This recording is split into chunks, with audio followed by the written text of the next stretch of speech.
Rachel is a 32-year-old woman who has a 3-year history of ulcerative colitis. She initially presented with persistent diarrhea, abdominal pain, and fatigue. Workup at first presentation identified anemia, mucosal changes, and histopathology consistent with ulcerative colitis. Initial therapy consisted of rectal mesalamine.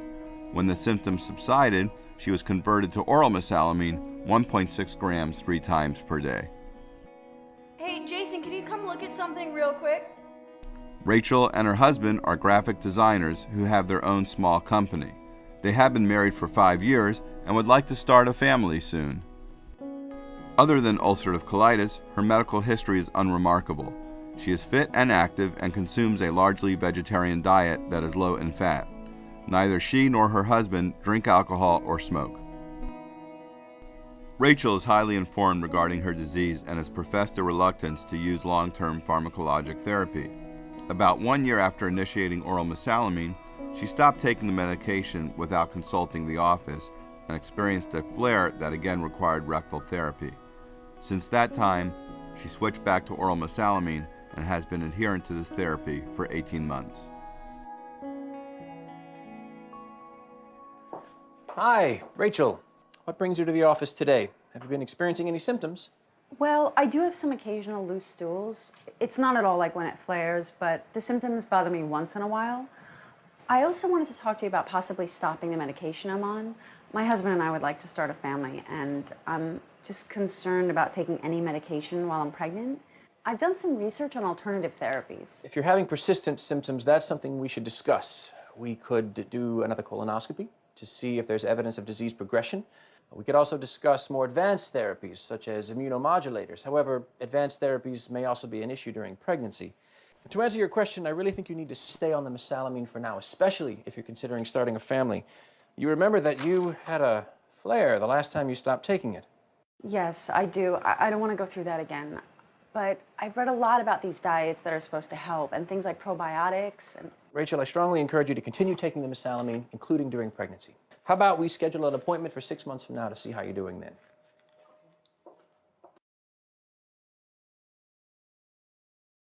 A few months later, Rachel discontinued mesalamine again and began following an anti-inflammatory diet she found online. After a few months, she began to experience loose stools. She attempted to treat the symptoms with probiotics and herbal remedies. However, the symptoms persisted and she developed frequent bloody diarrhea and presented to the gastroenterologist's office with fatigue and weight loss. I know that the medication helped me, but I just can't see myself taking a pharmaceutical over the long term. I'm a strong believer in natural healing, and I want to protect my baby from any drugs if I can get pregnant. There's so many people who swear by different diets for bowel disease. I wanted to discuss them with my doctor, but I feel like he just dismissed my question. So I tried it on my own. Obviously, it didn't work this time. This patient is presenting with 2 distinct management concerns: the use of medications during pregnancy, as well as the use of alternative therapies to treat her disease. Some obstetricians may not be accustomed to taking care of patients with IBD and will call you when the patient has flared, even though they were the ones that advised the patient to stop taking her therapy. It is important that you emphasize the role of active inflammation during pregnancy, and that therapy and controlling inflammation is much better for mother and baby than untreated colitis. We have prospective as well as controlled data to demonstrate the safety of mesalamine during pregnancy. It is important that you remind the patient that steroids have more side effects than mesalamine, and if she were to flare because she stopped her therapy, then the pregnancy is at higher risk. In terms of the use of alternative therapy, it is important to define what alternative means. Is it that the patient wants to substitute for the mesalamine or add to it? It is important that you remain non-judgmental about what the patient wants to do and use facts and not opinions to guide their decisions. It is easy to say that diets don't work, but the patient will tune you out, do what they want, and then not trust you in any other matters. There are many diets out there that might affect GI symptoms, but there is no single quote-unquote cure diet. There is certainly a relationship to how one feels and what one eats, but the correlation between the two can be hard to define.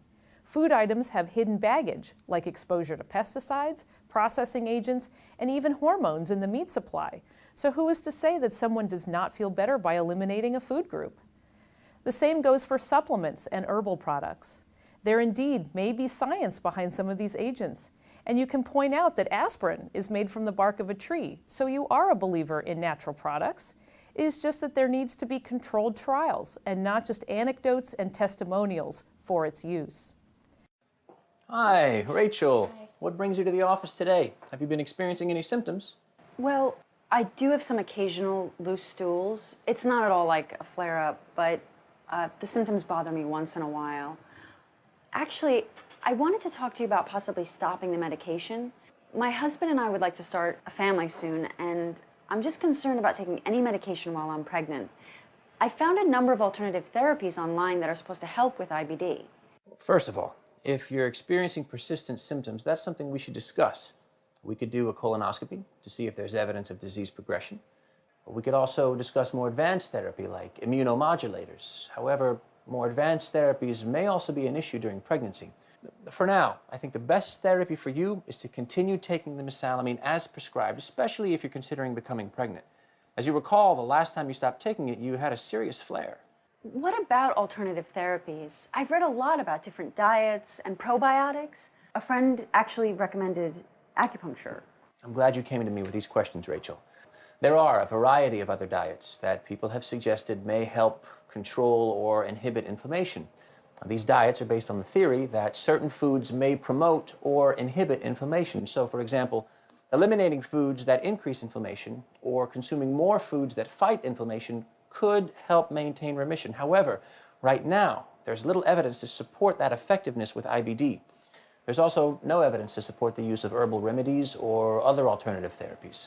There is some data to suggest that probiotics may be helpful to some people, and we can discuss that evidence if you like. However, right now, I would not recommend replacing your medication with any of these other therapies. But what about having children? Will the medication make it hard to get pregnant, or will it hurt my baby? Mesalamine has been FDA approved since the late 1980s, and the data that we have for its use in women who are pregnant or who want to get pregnant suggests little increased risk with its use. As a matter of fact, active disease and not taking medicines is associated with more risk. I'm just concerned about taking any medication long term, and I'm worried about it affecting my baby. I understand. I think the important thing to keep in mind here is that the best time to conceive is while you're in remission, and your best chance of maintaining remission is to continue taking the mesalamine. Flares can have a significant negative impact on you and your baby. If you have a flare during pregnancy, it increases your risk for premature birth, low birth weight, and other complications. If you stop taking the mesalamine, you're also at an increased risk for a flare-up during the postpartum period. I really think you should consider how a flare might affect you during your pregnancy or affect your ability to care for a newborn. Gosh, I didn't know that. Are you sure about alternative therapies? I have a friend who has celiac disease, and she says that diet is really all she needs. All I can say is that right now the evidence does not support the use of any diet or alternative therapies for maintaining remission in people with ulcerative colitis. Celiac disease and other gastrointestinal disorders are different from what you have. The best, safest therapy for you is to continue taking the mesalamine while you're trying to get pregnant, when you do get pregnant, and after you deliver. If you have occasional symptoms that persist, then we can discuss more advanced therapies at another time. But for now, I strongly encourage you to stick with the mesalamine. Okay. Well, thank you very much, doctor. Well, you're very welcome. Why don't you pick up one of my cards on your way out the door, and also leave us the name of your obstetrician so that we can open up lines of communication regarding your health during pregnancy. This applies to coming back to see me before you consider taking any other therapies other than what we've discussed. Is that okay? Yes. Thank you again. You're very welcome. Take care. Thanks.